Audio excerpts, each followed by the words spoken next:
इस शेर के साथ मैं मोइन कुरैशी साहब से दरख्वास्त कर रहा हूँ कि की मोहम्मद से वफ़ा तूने तो हम तेरे हैं, ये जहाँ चीज़ है क्या लौह कलम तेरे हैं।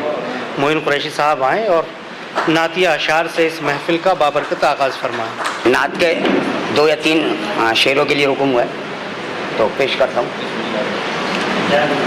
मतलब मुलाहिज़ा करें साहब, ये सर दरे आका पे जो खम करते रहेंगे, ये सर दरे आका पे जो खम करते रहेंगे, कुछ अपने गुनाहों को तो कम करते रहेंगे।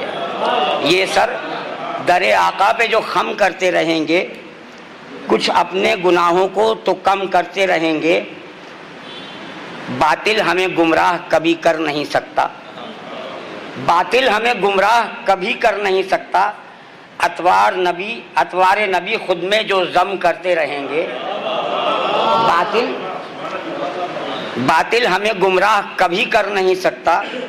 अतवार नबी खुद में जो जम करते रहेंगे, हम अपनी दुआओं को दरूदों से सजाकर, हम अपनी दुआओं को दुरूदों से सजाकर, हम अपनी दुआओं को दुरूदों से सजाकर घर के दरो दीवार पे दम करते रहेंगे। हम अपनी दुआओं को दुरूदों से सजाकर घर के दरो दीवार पे दम करते रहेंगे। कम हो नहीं सकता कभी इक़बाल मोहम्मद, कम हो नहीं सकता कभी इक़बाल मोहम्मद, हम ऊंचा मोहम्मद का अलम करते रहेंगे। शुक्रिया।